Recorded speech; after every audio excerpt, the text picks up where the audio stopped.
बारामतीमधील कसबा पेठ इथं अजित पवारांचे कार्यकर्ते रस्त्यावर बारामतीमधून लढा। आक्रमक कार्यकर्त्यांची दादांकडे मागणी, तर तुमच्या मनातील उमेदवार देणार, दादांकडून कार्यकर्त्यांना शब्द। अजित पवारांच्या सासूरवाडीत झळकलेत भावी मुख्यमंत्री म्हणून बॅनर। धाराशिवच्या कळंबमध्ये अजितदादांचे भावी मुख्यमंत्री म्हणून झळकलेत बॅनर। अजितदादा गटाच्या समर्थकांकडून ही बॅनरबाजी आहे। धनगर आरक्षणासाठी मंत्रालयात कार्यकर्त्यांच्या जाळीवर उड्या, तर आदिवासी प्रवर्गातून आदिवासी समाजाच्या आमदारांनी मंत्रालयाच्या जाळीवर उड्या मारत आंदोलन केल्यावर धनगर समाज बांधव आक्रमक झालाय। पोलिसांनी आंदोलकांना ताब्यात घेतलंय। धनगर समाजाला आदिवासीमधून आरक्षण दिल्यास राजीनामा देणार, भाजपचे आदिवासी नेते देवराव होळींचा सरकारला इशारा। अजित पवार गटातील दिलीप मोहिते पाटलांविरोधात महाविकास आघाडीतील खेड तालुक्यातील सर्व इच्छुक उमेदवार एकवटले। दिलीप मोहिते पाटलांचा पराभव करण्यासाठी आम्ही सर्व कटिबद्ध। खेडमधील विरोधकांनी ग्रामदैवत हनुमान मंदिरात घेतली ही शपथ। शरद पवारांकडून आज पश्चिम महाराष्ट्रातील इच्छुकांच्या मुलाखती। सोलापूर, कोल्हापूर, सांगली, सातारा आणि पिंपरी चिंचवडमधील इच्छुकांच्या मुलाखती। समरजित घाडगे शरद पवारांच्या भेटीला। समरजित घाडगे कागलमधून विधानसभा लढण्यास इच्छुक आहेत, तर शरद पवारांकडून पश्चिम महाराष्ट्रातील इच्छुकांच्या मुलाखती।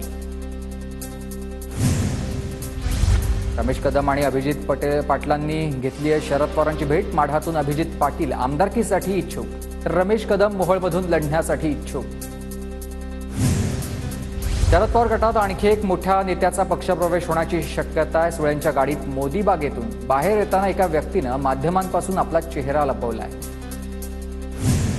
राजकुमार पटेलांना शिंदे गटात पाठवणं ही बच्चू कडूंची खेळी। रवी राणा यांचा बच्चू कडू यांच्यावर आरोप। राजकुमार पटेलांना मेळघाटातून उमेदवारी दिल्यास विरोधात कायम करू, रवी राणांचा इशारा। मेळघाट विधानसभा भाजपला सुटावी, अनिल बोंडे यांची मागणी। आम्ही मेळघाटातून भाजपचा आमदार निवडून आणणार, बोंडेंकडून विश्वास व्यक्त। उदगीर मतदारसंघ भाजपला मिळावा यासाठी स्थानिक कार्यकर्त्यांची मागणी। विश्वजित गायकवाड यांच्यासाठी जागेची मागणी। संजय बनसोडे सध्या विद्यमान आमदार आहेत। मुख्यमंत्री शिंदेंचे कॉमन मॅन म्हणत बॅनर झळकले, तर पुणे आणि संभाजीनगरमध्ये मुख्यमंत्री शिंदेंच्या समर्थकांकडून ही बॅनरबाजी। दिवस रात्र काम करणारा मुख्यमंत्री अशा आशाचे बॅनर। भाजपचा नागपूरमधील अनेक जागांवर दावा। भाजप सर्व जागा लढणार असेल तर आम्ही काय कमळ घेऊन फिरायचं का? अजितदादा गटाचे नागपूर अध्यक्ष प्रशांत पवारांचा संतप्त सवाल। श्रीरामपूरचे माजी आमदार भानुदास मुरकुटे यांच्यावर अत्याचाराचा गुन्हा दाखल। मध्यरात्री मुरकुटेंना अटक। महिलेच्या तक्रारीवरून राहुरी पोलीस ठाण्यात गुन्हा दाखल। प्रलोभन देत 2019 पासून अत्याचार सुरू असल्याची महिलेची तक्रार आहे। बुलढाणा जिल्ह्यातील सिंदखेड राजा मतदारसंघावर संभाजी ब्रिगेडचा दावा आहे। संभाजी ब्रिगेडचे प्रदेश प्रवक्ते आहेत शिवानंद भानुसे यांनी निवडणूक लढण्याची तयारी केली आहे। ठाकरे गटाला जागा सोडण्याची मागणी केली आहे। सामंतांसह गद्दारांनी निवडणुकीनंतर जंतर राजकीय काळ्या पाडण्याची शिक्षा देणार आणि भास्कर जाधवांची उदय सामंतांसह शिंदे गटावर ही टीका आहे।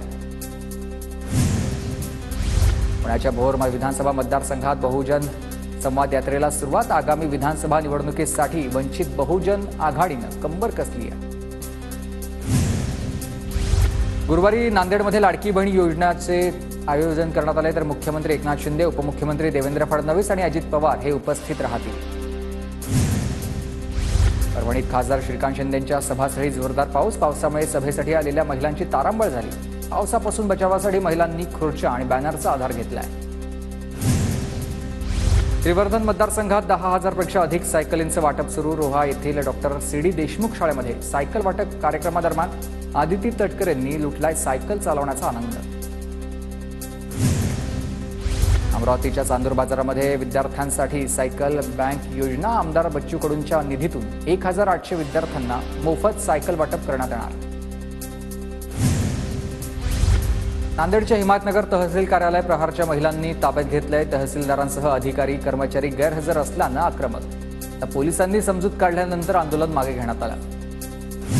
नाशिक महानगरपालिकेसमोर महिलांनी कपडे धुतलेत। पंचवटी परिसरामध्ये मागील 4 वर्षांपासून पाणी टंचाईमुळे नागरिक त्रस्त असल्यानं आक्रमक आंदोलन।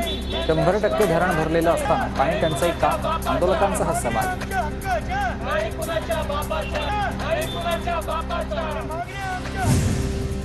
नागपूरमध्ये कंत्राटदाराचं आंदोलन। थकीत बिल न मिळाल्यास आगामी हिवाळी अधिवेशनाच्या कामांवर बहिष्कार टाकण्याचा इशारा। नागपूर जिल्हाधिकारी कार्यालयाबाहेर धरणं आंदोलन।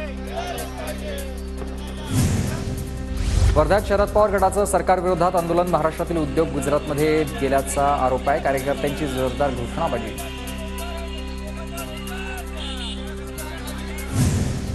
बेळगावच्या वरण गावात ग्रामस्थांचं पाण्यात बसून आंदोलन. रेल्वे पुलाखाली पाणी गेल्यानं रस्त्याची दुरावस्था. बांधकाम विभाग दुर्लक्ष होत असल्याचा आरोप. कोल्हापुरातील टेबलाई टेकडीवर त्र्यंबोली देवीचा ललिता पंचमीचा सोहळा उत्साहात साजरा झालाय. संभाजीराजे छत्रपती, मालोजीराजे छत्रपती यांच्या उपस्थितीत राक्षसरूपी कोहळा फोडण्याचा हा विधी पार पडलेला आहे. किल्ले प्रतापगडावर शेकडो मशालींनी उजळून निघणार आहे. तर यंदा या मशाल महोत्सवाचं 15वं वर्ष आहे. हजारो शिवभक्त गडावर दाखल होणार. साताराच्या कराडमधील गोळेश्वरमध्ये दिव्यांग मेळावा संपन्न. कृष्णा दिव्यांग मित्र योजनेअंतर्गत या साहित्याचं वाटप. नागपूरच्या काही भागात पावसाची हजेरी. मागील काही दिवसांपासून ऑक्टोबर हीट जाणवत असताना पाऊस झाल्यानं वातावरणात गारवा. गोंदियामध्ये उत्सवाच्या दिवसातही भाज्या कडाडलेल्या. तर टोमॅटोपासून लसणाच्या दरात वाढ. सर्वच भाज्यांची किंमत 80 रुपये किलोवर. गृहिणींचं बजेट कोलमडलंय. परभणीत 11 तारखेला राज्यस्तरीय मॅरेथॉन स्पर्धा. राज्यभरातून 1000 स्पर्धक सहभागी होणार आहेत. अभिनेत्री रिंकू राजगुरूची उपस्थिती असेल. आजारी असलेल्या 6 वर्ष. गोंदियामध्ये उत्सवाच्या दिवसातही भाज्या कडाडलेल्या. तर टोमॅटोपासून लसणाच्या दरात वाढ. सर्वच भाज्यांची किंमत 80 रुपये किलोवर. गृहिणींचं बजेट कोलमडलंय. परभणीत 11 तारखेला राज्यस्तरीय मॅरेथॉन स्पर्धा. राज्यभरातून 1000 स्पर्धक सहभागी होणार आहेत. अभिनेत्री रिंकू राजगुरूची उपस्थिती असेल.